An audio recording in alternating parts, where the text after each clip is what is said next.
Cristiane. Bolsonaro não fez o protocolo para acionar os médicos da Polícia Federal, ele não apertou esse botão. É verdade essa informação? Ele chegou a falar para a senhora como foi que ocorreu o momento da queda, se ele pediu socorro ou não? Porque, inclusive, os policiais penais falaram que, quando perguntaram se ele precisava de médico, ele disse que não. Confirma essa informação? Então, a gente não sabe o exato momento que ele se acidentou. Conversando com ele, quando eu cheguei na sala onde a gente é liberado para poder ter esses 30 minutos, ele não conseguia falar, ele não se lembrava. Eu perguntei para ele, foi pela manhã? Porque ele tem uma pequena janela. Ele falou, eu acho que não, porque ainda não tinha luz do dia. Então a gente não sabe se foi já amanhecendo ou se foi à noite, na madrugada. A gente não sabe o tempo certo.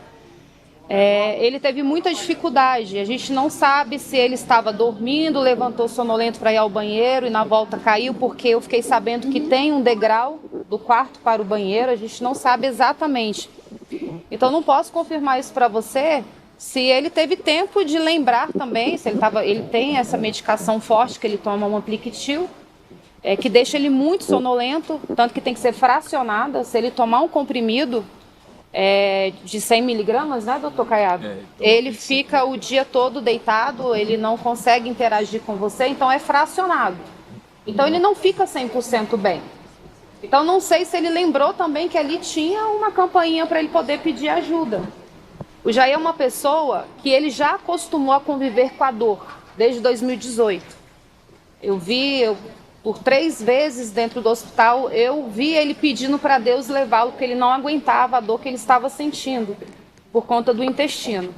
Então ele já se acostumou, ele já está nessa zona de sofrimento, e eu acho que isso é até ele trabalha o subconsciente dele para ele poder continuar vivo. Ele já ligou esse modo sobrevivência. Então ele é uma pessoa que ele não gosta de incomodar. Eu estou casada com ele há 18 anos, eu sei que ele não gosta de incomodar em relação à alimentação. Ele aprendeu a viver do jeito dele. Então a gente tem esse cuidado porque ele tem 70 anos, ele já passou por 9 intervenções cirúrgicas, ele tem várias comorbidades, então a gente sabe que a medicação também é uma medicação que tem fragilizado ele tem essas tonturas. Em casa eu fico sempre ao lado dele. Quando ele levanta, eu já estou ao lado dele, porque eu tenho medo dele cair, ele tem aquela tontura matinal. Então a gente não pode, tem labirintite, a gente não pode afirmar se ele foi negligente, é óbvio que ele não seria com ele mesmo. Mas ele sofreu, de fato, esse acidente ali dentro do quarto. E o que mais me chamou a atenção, porque eu procurei sim, eu procurei o perito, eu procurei o delegado, eu gostaria de saber exatamente, eu pedi o relatório para a Polícia Federal, eu gostaria de saber exatamente o momento que foi aberto o quarto dele. E a gente sabe que o quarto dele é aberto às 8 horas da manhã para ele tomar a primeira medicação do dia. Eu converso com o perito coloca no relatório que ele fez os primeiros socorros por volta de 8h40, 9 horas. Então aí ele já perdeu 40 minutos, né? Se abrir o quarto 8 horas, então ele teve que esperar o médico da superintendência chegar 8h40. Eu converso com o delegado, ele me fala que abriu o quarto dele 7h20 da manhã. Então não está batendo. Então a gente vê que, pela lei de execução penal, realmente não tem uma agilidade para atendê-lo numa emergência. O que ministra os remédios dele? É a PPF, são os agentes da Polícia Penitenciária. Ele pode ter caído nesse período, entre 7h20 e 8h40? Não. Não, porque ele tem uma pequena janela no quarto e ele lembra que estava escuro. Tanto que ele fala que não sabe se estava amanhecendo, se já era por volta de 4, 5 da manhã, ou se era... Ele não sabe. A gente não conseguiu tirar muita informação dele, porque ele ainda estava tonto, ele estava bem apático quando eu encontrei com ele. O que me preocupou foi o machucado no dedo dele, que realmente foi um machucado, uma lesão que estava sangrando. Eu não consegui entender como que ele caiu. Eu fiquei com aquele episódio que eu até relatei para vocês ontem, que eu suspeitava de uma crise epilética, porque foi bem feio, né, o quadro que ele teve aqui no hospital. Mas enfim, não... Ele relatou dores, como é que está o estado psicológico dele também? Ele está abalado, né? Não tem como ficar bem na situação que ele está, não tem como ficar bem tomando medicação por 9 meses. Dores, ele não ele falou? Ele sente dores, ele convive com a dor. Vocês Ele então consegue. conseguiram falar com ele tanto antes quanto depois do exame? Não, apenas 30 minutos ontem, que foi o nosso direito. Hoje a gente não foi permitido estar com ele. Nós viemos para cá até achando que nós poderíamos estar com ele. Ele já subiu direto para os exames de imagem e ele conseguiu fazer o eletro no quarto, mas a gente foi impedido de entrar. Domiciliar é a solução? Com certeza eu estaria não. Eu estou com ele e eu quero cuidar do meu marido. Eu quero cuidar do meu Quais marido. são os próximos passos? A defesa vai reforçar o pedido de prisão Vamos domiciliar? reforçar até porque não tem justificativa para ele estar preso. Como eu falei para vocês, não menosprezando o quadro de saúde do ex-presidente Collor, mas ele foi liberado porque ele tem apneia do sono e meu marido tem outras comorbidades que fala que ele precisa ter esse acompanhamento. Então, ok, ele está na superintendência, ele deveria ter um enfermeiro, um médico 24 horas disponível. Foi alegado que nos autos que ele teria esse atendimento. Ele sofre o acidente na cela não, ele é uma solitária, um quarto fechado, né? Ele sofre o acidente e o perito só chega 40 minutos depois da primeira medicação, às 8 horas da manhã. Então tá tudo errado, me desculpa. Que a polícia está sendo negligente com ele e com esse cumprimento aí dessas... Olha, eu tô falando para vocês que ele deveria estar em casa, ele não deveria estar numa solitária com 70 anos e com vários problemas de saúde que precisam ser administrados.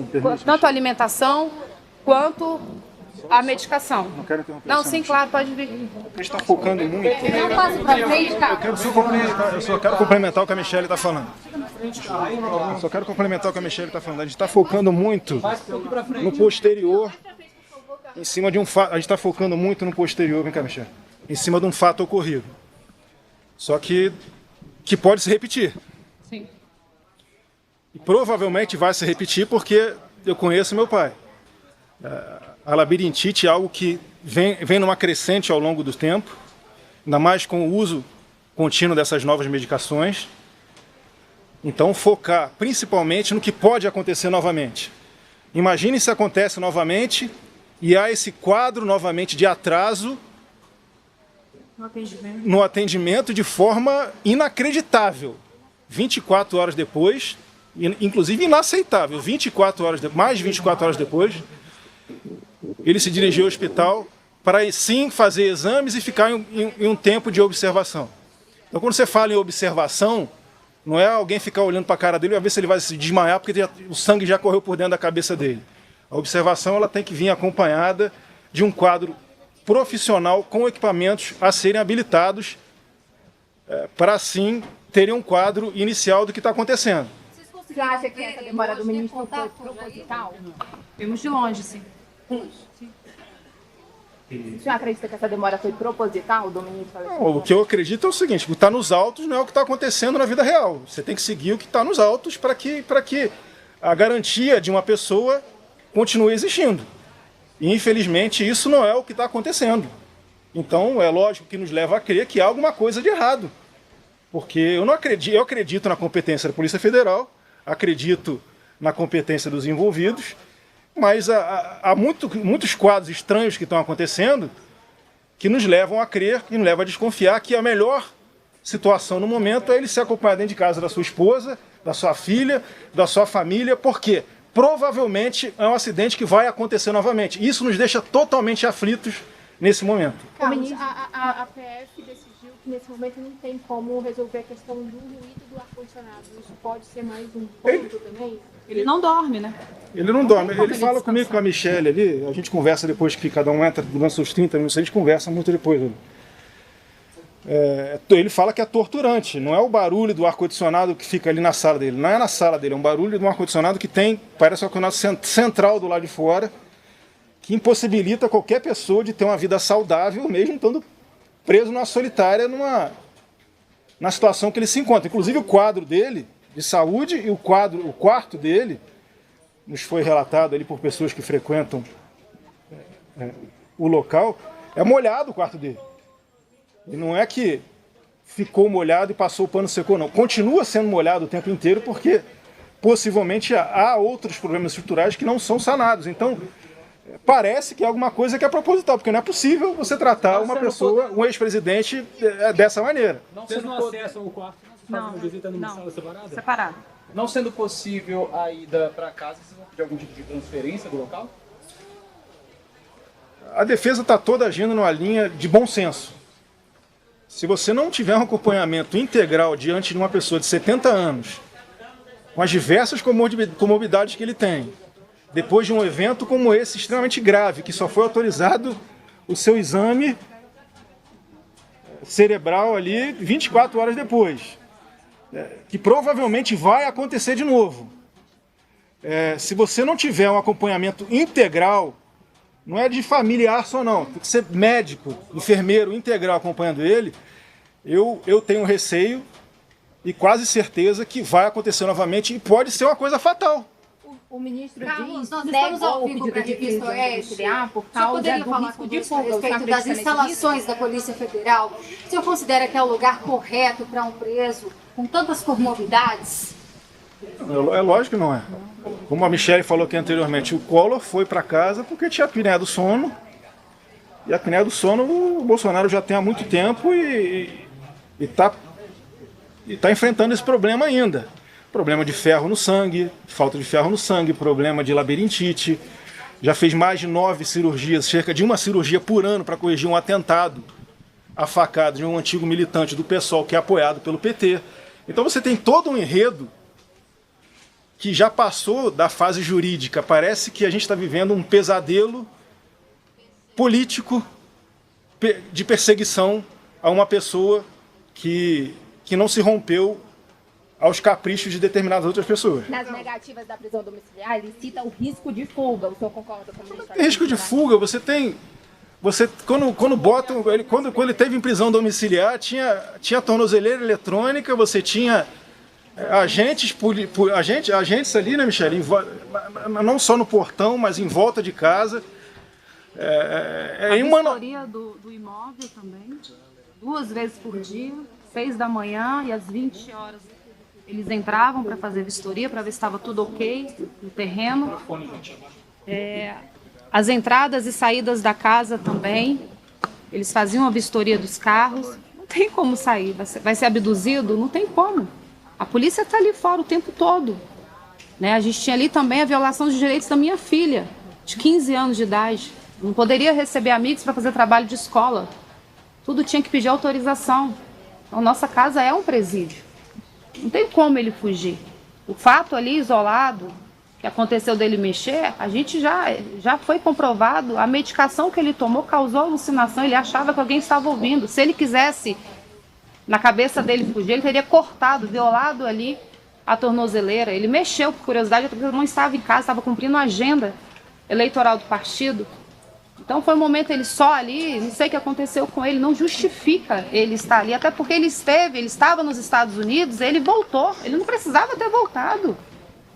Se ele quisesse ter feito isso, ele teria feito há muito tempo. Ele vai fazer isso debilitado, tomando medicação, pelo amor de Deus, sem consciência, Michele, gente. Tem que ter bom senso até para... alguma mania de perseguição? Ou ele sempre se preocupou em ser ouvido? Olha só, nós sofremos um atentado em 2018. Está vivo pela misericórdia de Deus. A facada era para a morte. Então, assim, não tem como você viver bem achando que está tudo bem. Até o que nós estamos vivendo é uma perseguição política. É uma perseguição exacerbada. O presidente Lula disse que vai vetar o PL da dosimetria e provavelmente esse veto vai vir amanhã. Vai prejudicar, inclusive, o ex-presidente. O que a senhora acha disso? Olha, eu não quero dar minha opinião aqui, até porque está tudo errado. Ah, não teve golpe. Quem tem aí 2 neurônios já sabe que isso não aconteceu. Não existiu isso. Então vou falar para você do início de tudo. Meu marido estava nos Estados Unidos. Então não vou nem comentar isso, vou deixar isso para o Congresso. Eu estou aqui para falar do meu marido, da saúde dele, da minha preocupação como esposa. O filho aqui também. Nós estamos preocupados. Se acontecer alguma coisa com meu marido, a responsabilidade sim é da instituição. Existe a possibilidade da família pedir a transferência para a Papudinha, já que o ministro... Ele não tem que estar na Papudinha, ele não tem que estar em superintendência, ele tem que estar em prisão domiciliar, assim como o ex-presidente Collor. Assim como outros bandidos, traficantes que têm esse privilégio de estar em casa. Vai ser pedido um novo? Sim, vamos analisar aqui com a defesa. A gente vai agora para a superintendência. Vamos ter uma reunião lá também com o perito. E eu preciso ir para casa porque eu preciso preparar o jantar dele, tá? Muito obrigada.